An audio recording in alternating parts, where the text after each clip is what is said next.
Hi everybody, welcome back. I'm 35 weeks and this is the update. I didn't post last week's video last week. It was opening week.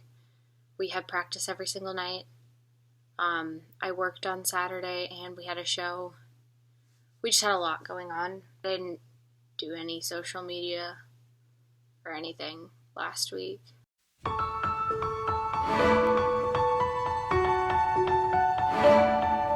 Well, the moment you felt you could start over new was the same that you realized the stories were true. You opened your eyes and the world you could see wasn't dim, it was brighter. You'd have to agree.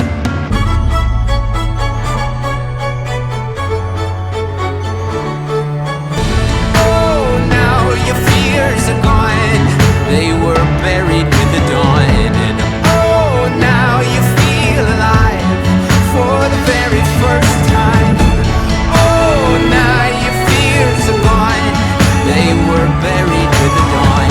And oh, now you feel alive for the first time. Not hold me yet. Not hold me yet. No, you're not home yet. No, not home. But you finally found the way.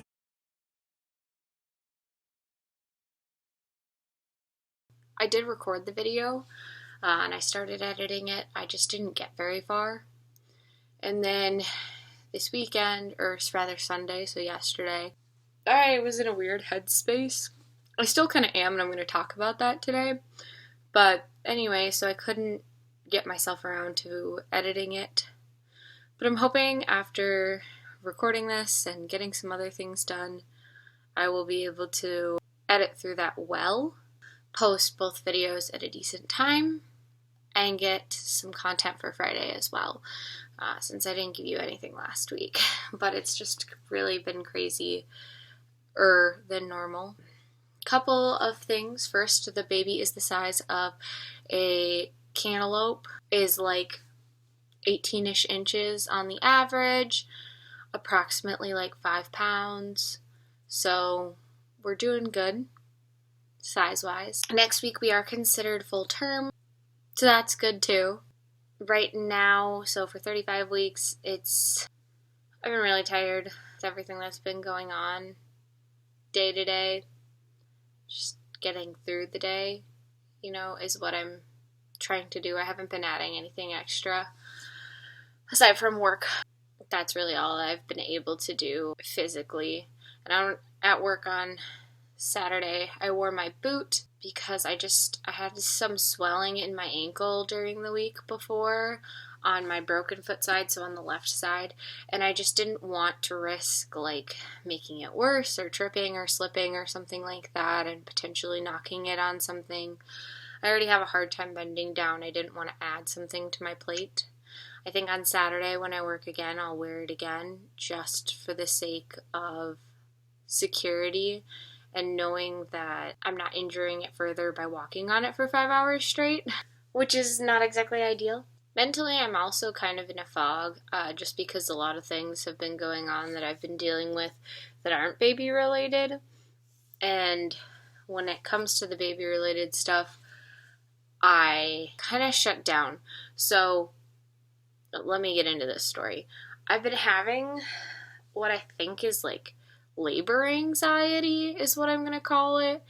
I've just had this overwhelming anxious feeling lately, and there's a number of different things that I think could be contributing to this and that might have some effect on it, but I can't pinpoint exactly what it is. And for me personally, if I'm anxious about something, I need to figure out the cause of the anxiety. So what is making me feel anxious?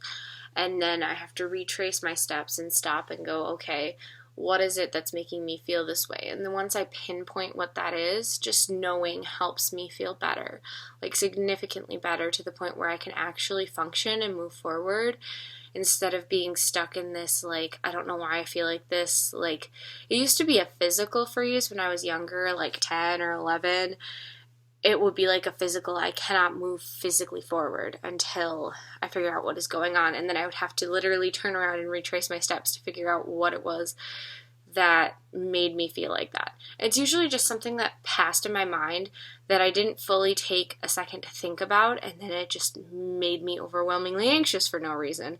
And then as soon as I figured out what that was, I was like, oh, okay. And if it was something I needed to deal with or think about or make a decision about, then I would take a few more minutes to think about it and make a decision on it or act on it. And sometimes I would stop what I was doing in that moment to go and handle that situation. So like if I was walking upstairs from putting something into the washer and I got this like overwhelming anxious feeling, I would walk back to the laundry room and figure out, okay, what was I doing and thinking when I was in here that suddenly made me feel this way?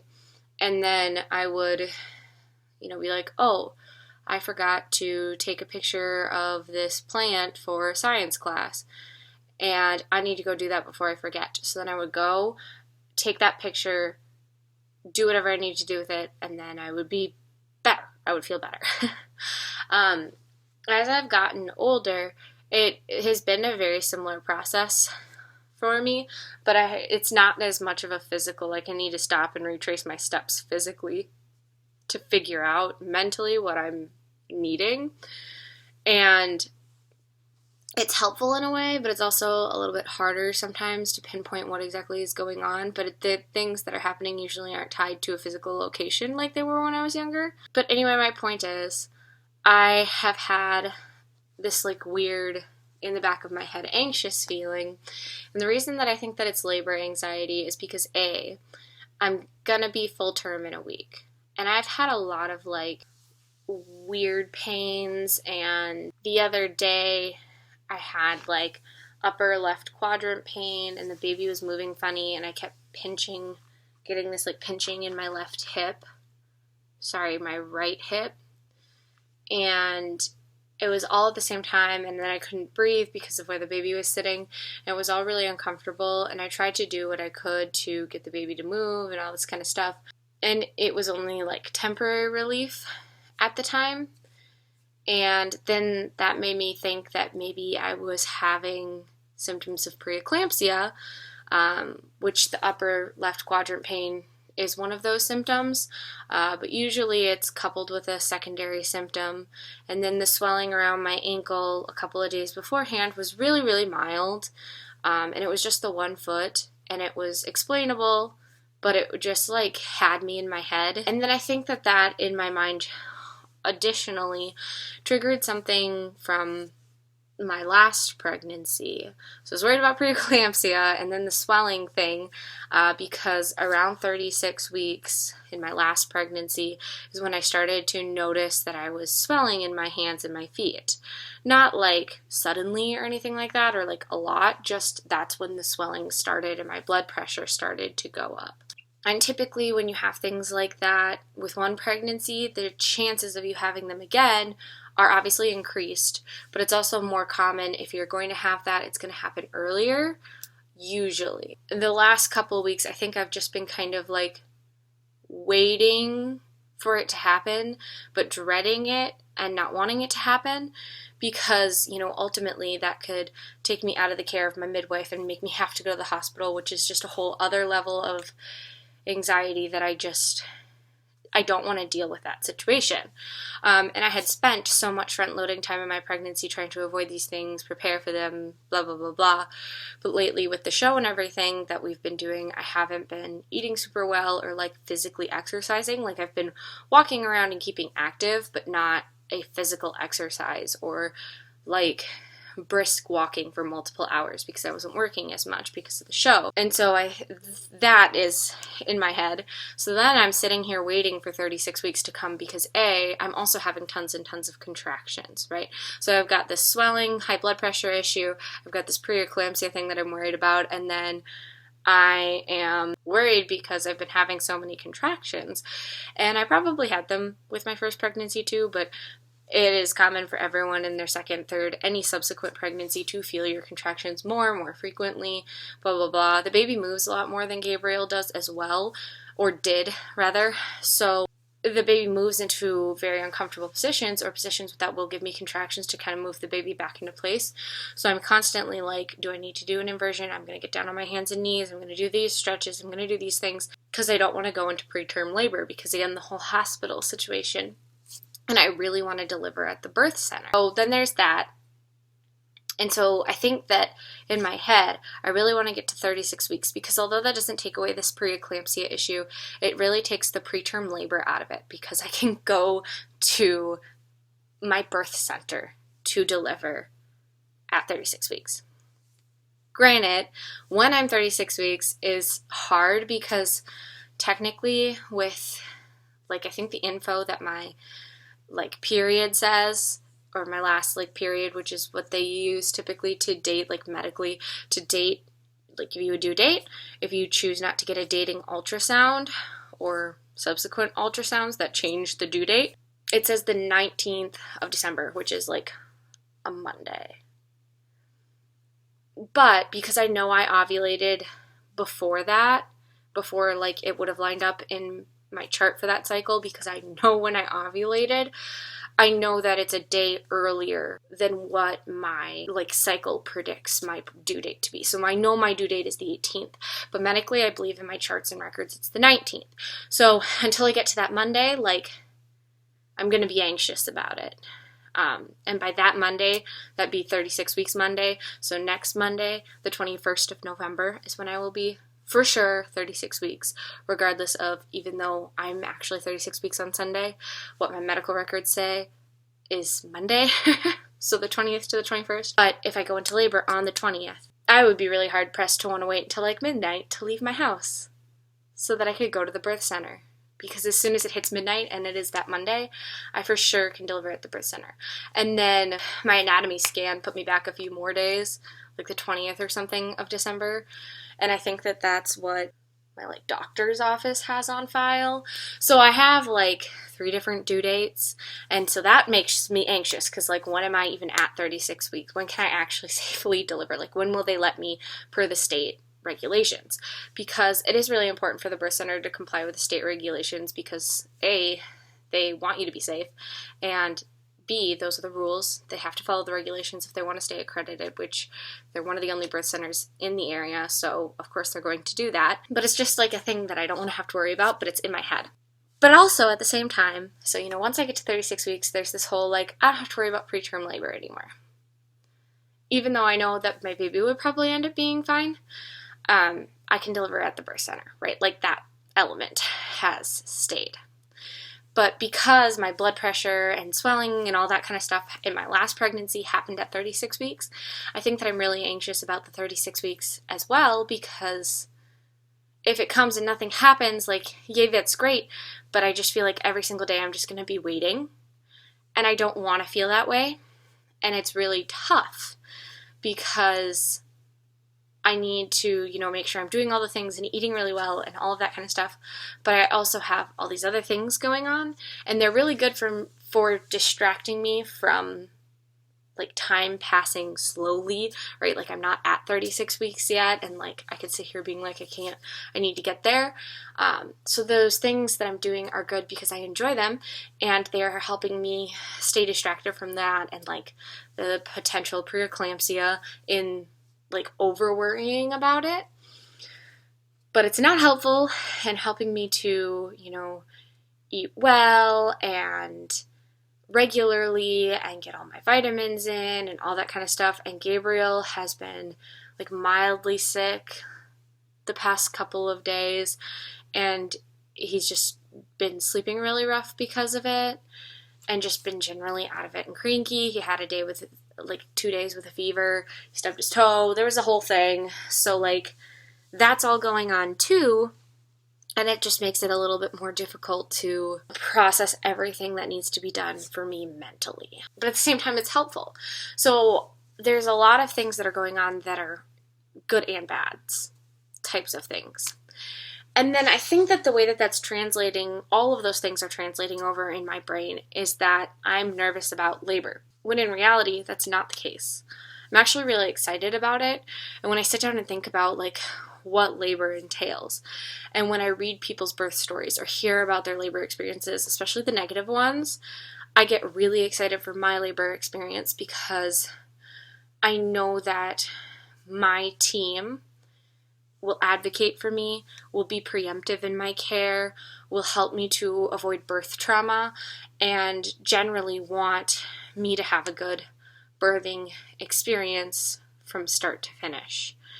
And in general, I know I can handle it. And I know that mentally I am prepared for it. So when I really sit down and think about birth and labor and delivery and all of that, I feel better. But in general, like, the concept of labor and delivery makes me anxious, and I think it's because, like, there's this preeclampsia thing that you have to worry about. There's this high blood pressure thing that you have to worry about. There's this going into labor too early thing you have to worry about. And on top of that, I'd really like to have a December baby, but I'm not going to be picky. As long as it's after the 21st, I don't care. But I would love to actually have a December baby. Be nice, considering I'm due in the middle of December. But then there's also a part of me that's like, I totally want to go the 40 weeks if I can, and maybe a little bit later if I can do that. But I would really also like to have a baby at Christmas. Like, waking up on Christmas Day with my newborn and my son, like, that just sounds really enjoyable to me. Maybe I'm crazy because I haven't done that, but that just is like, I've realized that's what I've been picturing in my head because I don't anticipate going super late. So that's what I've been picturing for myself. And then the idea of not having that and the baby being born after Christmas is, like, slightly disappointing. Not a big deal, but just, like, slightly disappointing. So it's like there's all of that going on. And then I have a UTI that I'm trying to treat. And so mentally, there's a lot. Last week, when I was doing my update, I kind of started to feel this way, but I had no idea why I was feeling out of it. I thought it was just because I was stressed about all the stuff that was coming for, like, theater that week. But, I mean, it was in part, like, everyone's worried. I'm not worried, and that's making me annoyed, which is stressing me out. And then people kept telling me not to stress out, or they would do things and then be like, I'm not trying to stress you out. And I was like, okay, but you are. So stop. And they didn't have ill intentions. It was just one of those things where it's like, all of this stuff is piling up and I'm ready to be done with it. But I can't make the days go any faster, so I can't even, like, think about time frame or moving forward. And then I had all these other things that I think in my head were already starting and going on, but I just did not have the capacity at the time to really think through why that was. And then my son got sick. All of that being said, I have felt half the week pretty decent and the other half of the week physically pretty not decent. Yesterday was extremely bad on my stomach, and Saturday, and I don't know why it was so bad, but, like, my back really hurt both days. I had that upper quadrant pain, my leg was pinching, and the baby was constantly moving, and not in, like, okay, yeah, you're moving, whatever, but, like, I'm in your nerves kind of moving, to the point where I was like, this is one of those moments where if I wasn't 34 weeks, I'd be like, get out of my body. But it's way too early. It's not December, and I'm not there yet. So please don't. And on top of that, I've got a list of things that I want to do still before the baby comes if I can. And I've been putting them off because realistically, I had no signs of preterm labor. No real signs of preterm labor. There's no reason I should be worried about going into labor early.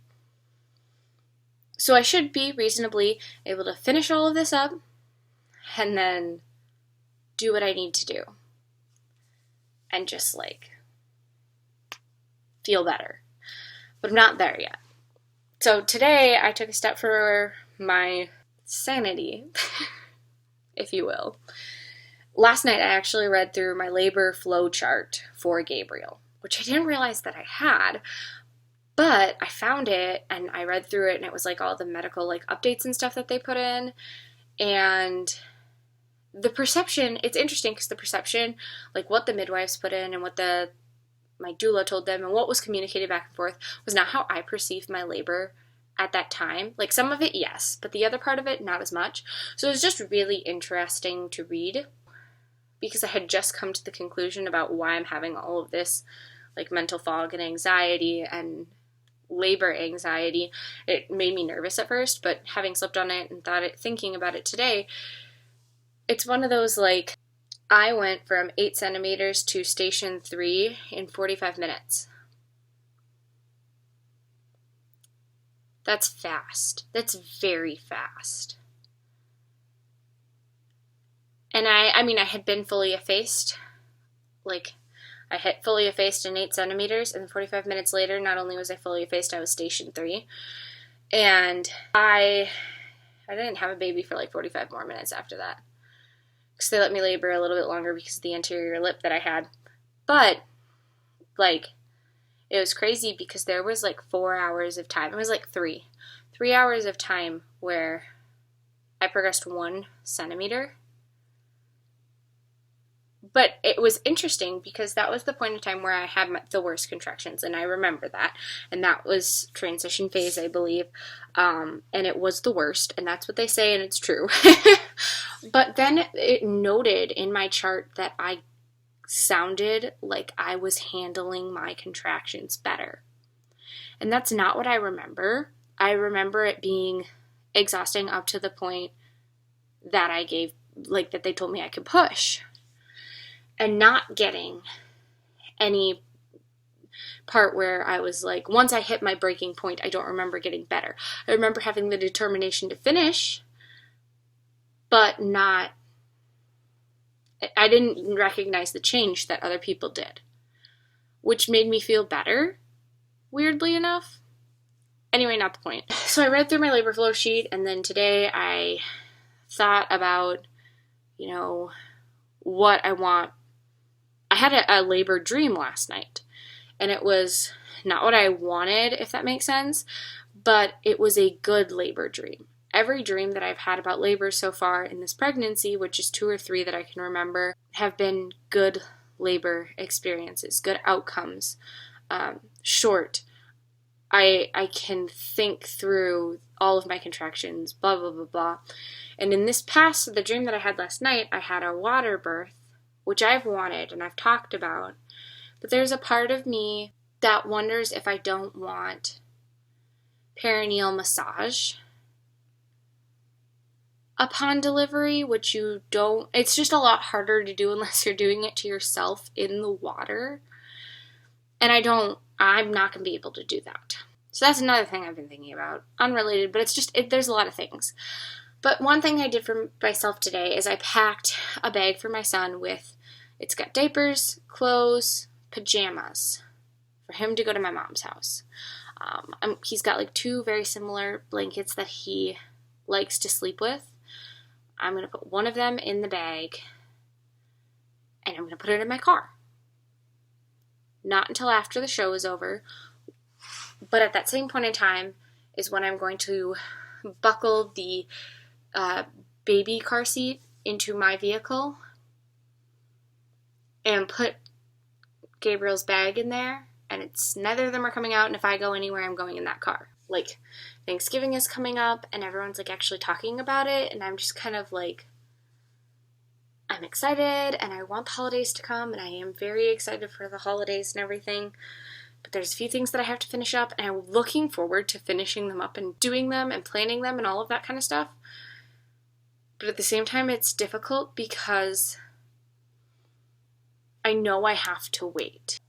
Anyway, I'm bringing all of this to you not to complain about where I am mentally or to make people think that I am ungrateful for the position that I'm in or like that I'm, again, whining or complaining about the stuff that I'm doing. I chose to do that stuff. I did it for a reason. If I wasn't doing that stuff, I would be very much less in a good headspace. But at the same time, even though I'm in a better headspace than I would be if I didn't have some of these things going on, I'm still not in the best headspace ever. Is that my own fault? To a degree, yeah. We can always take responsibility for where we allow ourselves to go in terms of headspace. If I hadn't let my eating, food, water intake, whatever it is, fall behind, that would be one less stressor for me. If I had started my UTI treatment earlier, right as soon as I felt the symptoms, I'd be done with that already. So it would be one less thing on my plate. So to that degree, yeah, I am kind of responsible for my mental state. I could have, avoided some of those things. Or I could have sat down with myself sooner and just said, hey, I'm feeling off. I need to think this through. And I didn't. And I chose not to do those things. I chose other things instead. And so I do take responsibility for those things. And I'm not complaining about them. I'm simply sharing with you where I've been at the past week. Because physically, I've been doing all right. Quite honestly. Like, I feel, especially after yesterday, physically rejuvenated. And I've been wearing my belly band like every other day. So like 3 out of the 7 days out of the week, 3 or 4. So half of the time. And that's helping. I wore boots to the show on Saturday. And my feet fit in my boots normally. So like that made me feel a lot better. But it also gave my ankle a lot more stability. Not my ankle, because my ankle's not broken, but like the side of my foot. A lot more stability.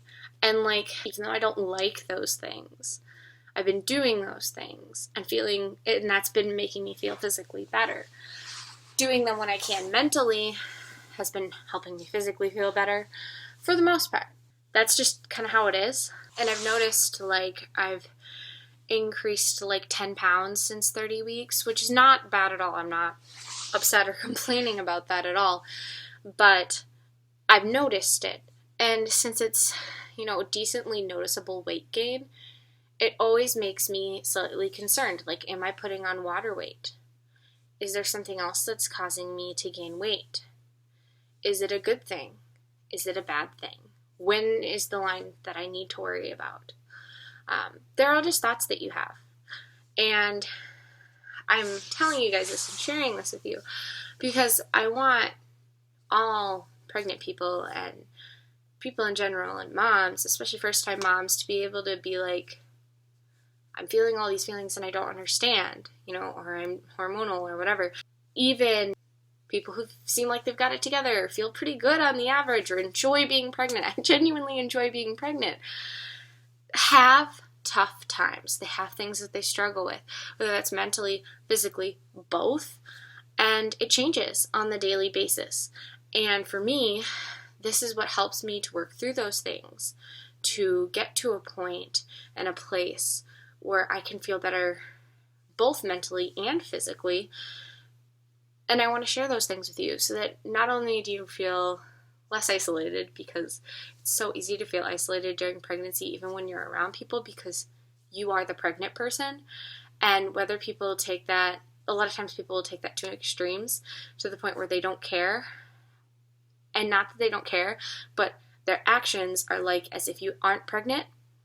Or the other end of the extreme is where they like treat you like a whole different person because you are pregnant and they won't stop talking about it. And both ends can be super frustrating. They don't mean anything by it. It just can be really tough because either way, you're the pregnant person.